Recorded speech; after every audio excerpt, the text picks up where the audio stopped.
have two sets of washers and dryers. One that I brought with me from the house and Gilbert that I sold, and then I actually bought a brand new LG series. So I would probably need that because that's going to probably increase the value a little bit. Yeah, but if it's not, you know what I'm saying, then you can tell me that, and I probably just take it with me. But yeah, I had a brand new LG washer dryer. Like I said, I replaced all the windows. It's got an epoxy garage. The pool is great, and the pump and everything on the pool is fairly new. The landscaping, I just had the trees done. I had the guys come out and do the trees yesterday. So that's for the landscape. They're going to come out and do the front yard as well. That's pretty soon. So that's going to be done. Yeah, the house is, I mean, like I said, it's been painted. The paint's fresh. And when I say fresh, I mean, since I bought it. And other than that, you know, it's in shape. It really is. There's no holes in the walls and stuff like that. There's no huge damage done to anything. Yeah. What looks like you've got a shingle roof on it? Is that right? Shingle? Yeah, shingle roof as opposed to like a clay tile roof. Yeah, I think so. Yeah. And when I had the inspection done, he said that the roof was good. There's no problems with that. You know how old it is? The roof? Yeah. I just took home my realtor. Her name is Kylie. I could probably give her a call. I think that was. I asked her about that when I bought the house because I was kind of. This was like my first purchase of my own. You know what I'm saying? So okay. I really kind of went through the number, went through the checklist. Pretty seriously because I was nervous about a lot of things. Because it was my first purchase, so I think the roof is in great shape. I'm saying no problems there. I don't think. I know one thing that they did say that there was a swamp cooler on there because I have central air now, but they had a swamp cooler. They were cooling it that way for a while, and so that needs to be removed from the roof because it's now central. Gotcha. Yeah. Okay. Gotcha. Yeah, it looks like I could still see some of the pictures from last time it was listed. It looks like they did a good job updating everything and yeah, put some modern touches on it. That's nice. Yeah, and see, the thing was that the house in Gilbert was it was much larger, and so I was kind of spoiled with that. You know what I'm saying? So I really kind of wanted to bring some amenities that I had there over here with me, or at least the feel of it, at least, you know. Yeah, for sure.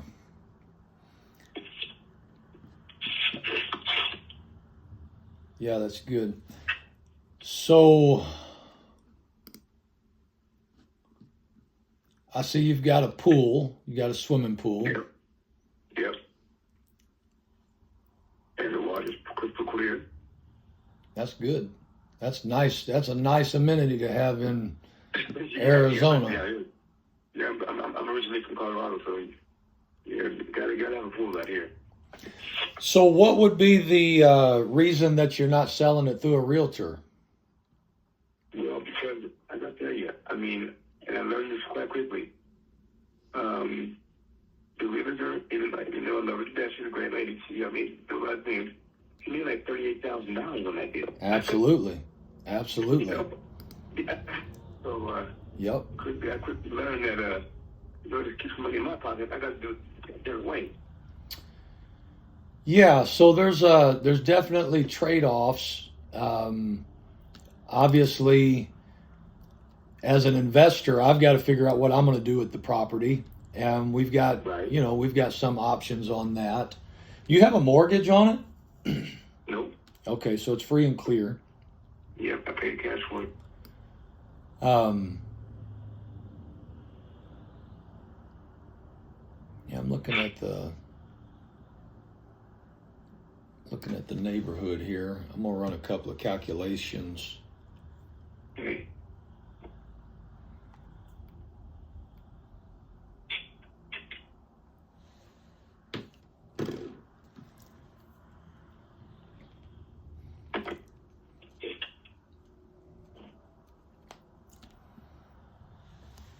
And I'll walk you through where I'm getting my numbers on all of this as well, okay? Okay.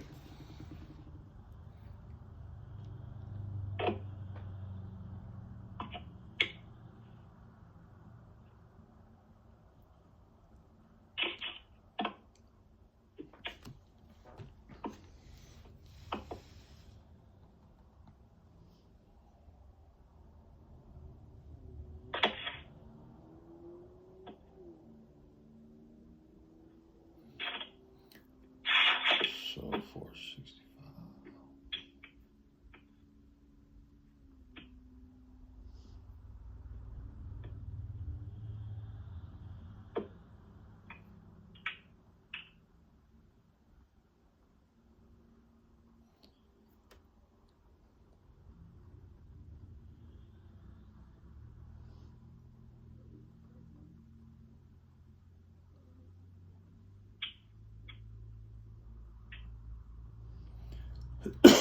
Excuse me.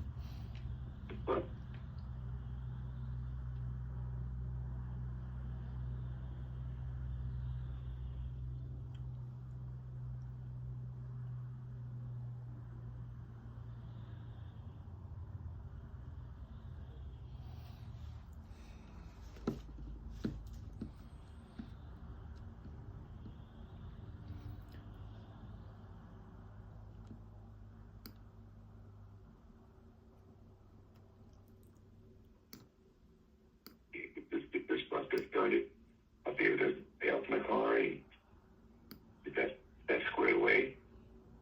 What was it now? No, I'm just saying that when upside to this whole thing is once I do this, if I do this, I can pay off my car. Yeah.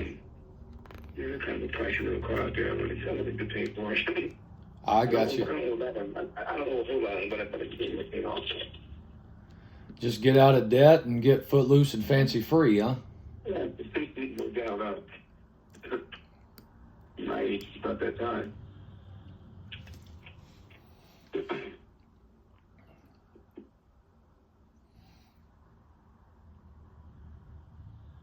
Yeah, I'm 57.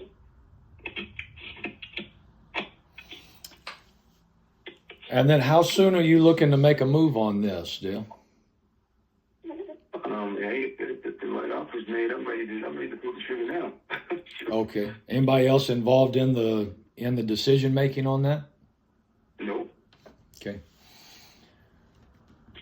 So here's what I'm looking at here. You know, some of these are estimates, but I've got to have a starting number. So I'm using your purchase price number of 465.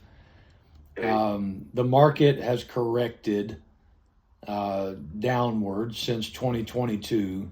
Right in that time frame, I think that you sounds like you understand. You bought the top of the market there.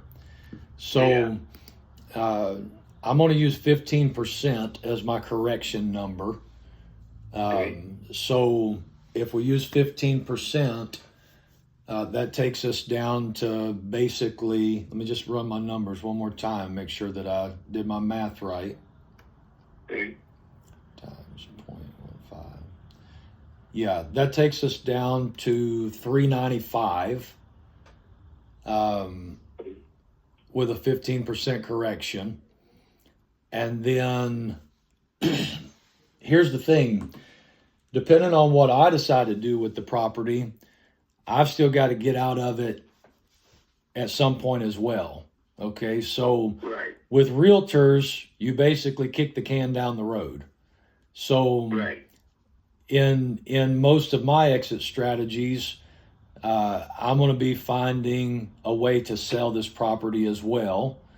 It may not be right away, but at some point, I've got a sales cost that I'm going to have to pay. So The typical all-in sales cost on a house, by the time you figure your realtor fees, your closing costs, your title company, escrow, all that good stuff, it's about 9%. Okay, so if I take the 395 number and I do 9% on that, that's another 35. So 395 minus 35. That puts it at 360. So 360 is a number that I'm looking at the neighborhood and I'm seeing houses in your block that are like between Glen Eyre and Evans, and between North 39th and North 41st. So I'm in your block, right? Okay, yeah, sounds like it, yeah. So I'm seeing houses. The lowest price house that I see in there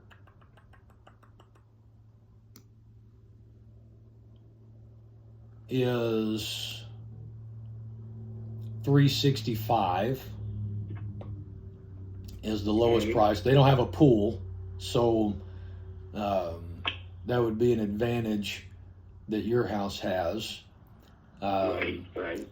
But there is a house for $399 with a pool, and there's a house for $384 with a pool. So, those are retail ready houses.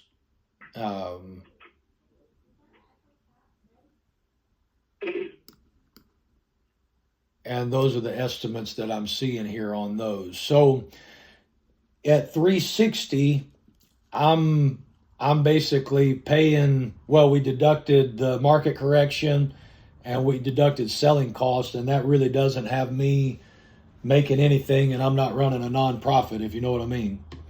Right. So I think that a good number for me to come in at here, and we can do this fast. We don't have to put it on the market. We don't have to list it. We don't have to do all that kind of stuff.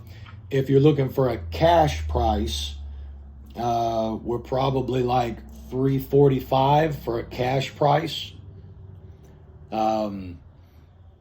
We do have a program that we call our equity preservation program that is something that I could possibly get you qualified for, where usually we can get a better price for the house than the cash price, but it usually stretches the time frame out a little bit longer to get the deal sealed, if you know what I'm saying. How much longer? Well, it depends.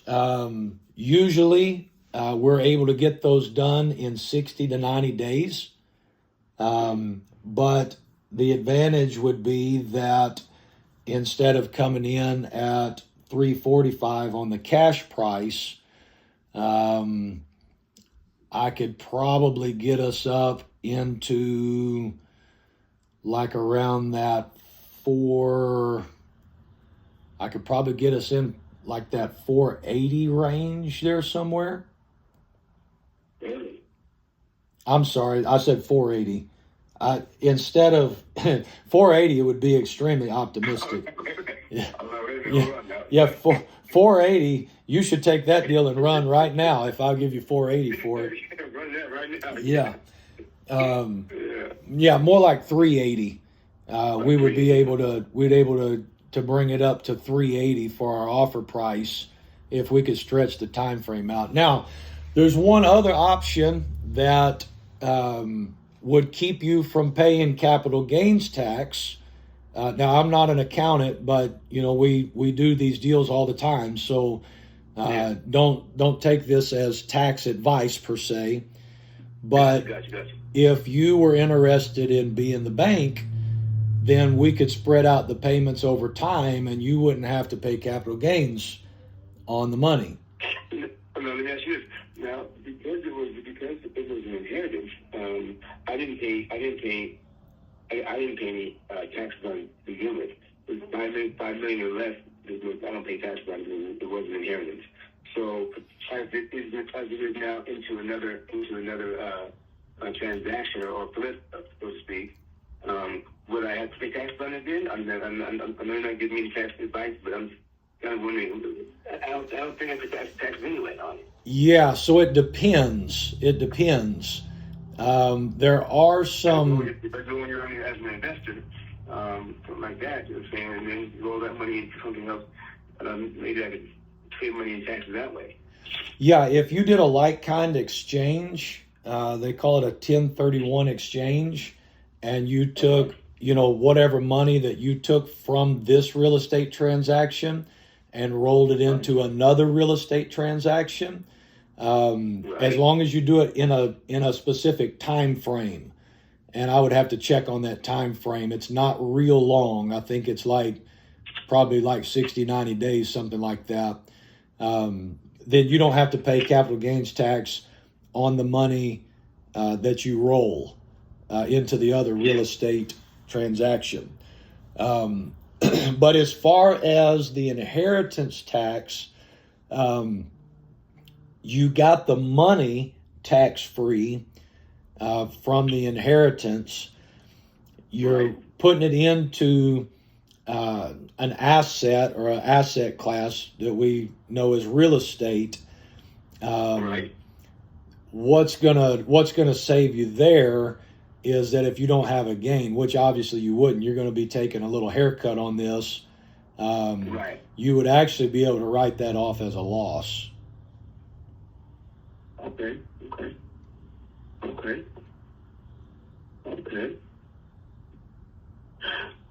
So let's think about this here. If I just say, okay, David, David? Yeah, David. If I said, David, let's pull the trigger on this whole thing right now. Yep. And how soon can we get this done? Well, are you leaning toward the cash route, or which way are you leaning? Well, I kind of know that I'm taking a hit on it. I also know that the market conditions at the time were optimal for sellers, not buyers. They were. You know what, property market. Yep. So, and really, it's for me, I definitely was kind of looking at it like it's not so much. I mean, it's still a loss, but there's so much more to gain from it. I'm going to be free to do what I want. I'm going to have the capital to do what I want. I'm able to become debt free. So there's different things that are just money can't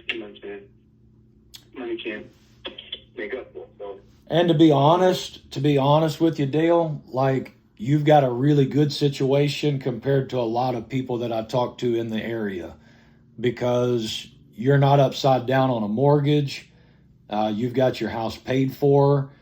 In the grand scheme of things, you're not making as big of a windfall on your other property, because this one's going to offset it down a little bit. But brother, you're in way better shape than a lot of people that I talk to. So,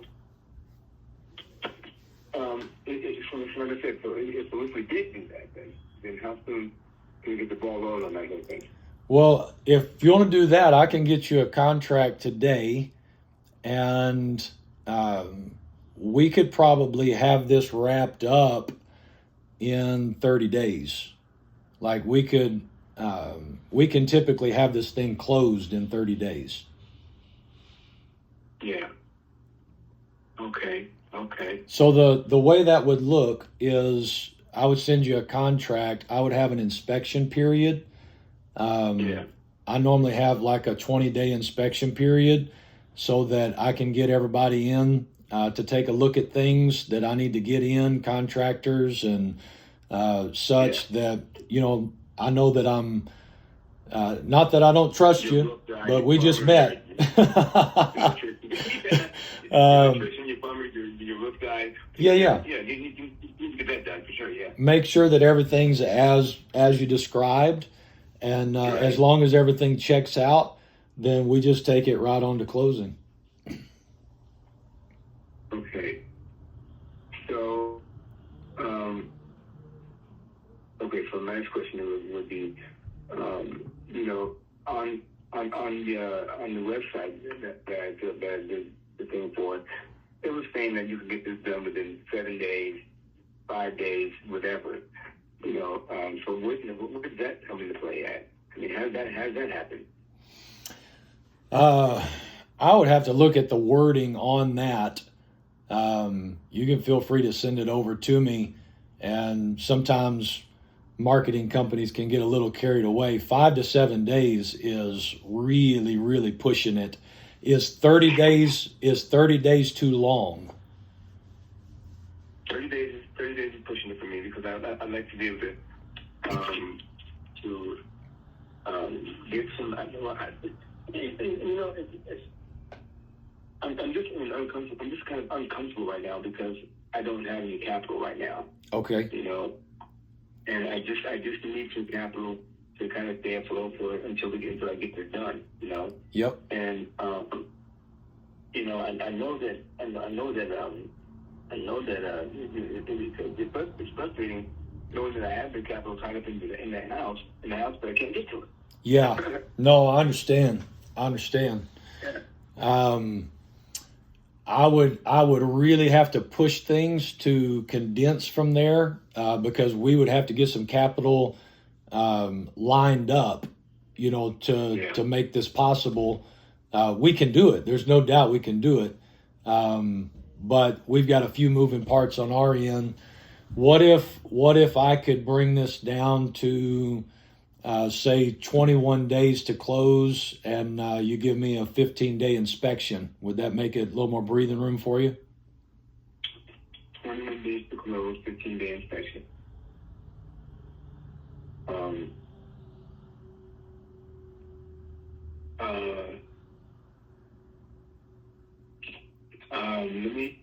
Let me give that some thought. I'm really, this is kind of happening kind of fast for me, but I'm totally interested. I'm totally ready to change, make some forward progress in this whole thing, and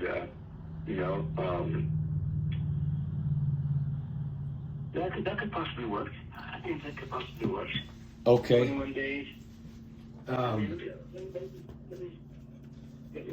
You tell me. It sounds like that. Like money right now is the main thing. Like, do you have some things that are pressing right now that you need to get? I do. I do. And so it's like I just have a little bit of debt that I need to get softened up a little bit, and if I could get 8 to 10 grand, that would pretty much that would put me in a position where I can comfortably move forward with this whole thing. Okay, let me talk to my business partner. We do a lot of creative deals. There is a possibility that we could do something a little out of the box to help you out of a bind if you're looking at that short of a time frame. So okay, let me run it by him. He's also an accountant, and we just we do some unorthodox kind of creative things. So brainstorming stuff, eh? yeah, let us talk about that. I'll kind of tell him where we are on the property, and if we can figure out something a little more creative on our end, maybe that helps you make a decision. Absolutely. Okay. That would be great. Okay. That'd be great. Yeah. Well, let me do that. Yeah, if you guys can do something like that, I would be more than happy to, plan something saying that this is or whatever. Just think about it, and that's nice. I know it's kind of weird or nothing you hear every day, but yeah, think about it and we'll go from there. You know what? That's what makes us so different from a real estate agent. Is that Sure. a real estate agent can't do anything for you right now, other than Exactly. just tell you, yeah, I'll put your house on the market and hope something happens. Right. So that is the big difference between us and them, is that we can, when necessity arises, sometimes we can come up with a creative plan and make things move fast. So let me see what I can come up with, and Okay. maybe we can come to terms on something yet this evening. Sounds good. Give me a call back. All right, sounds good. Thanks, Dale. Thanks, Dave. Found the bunnies.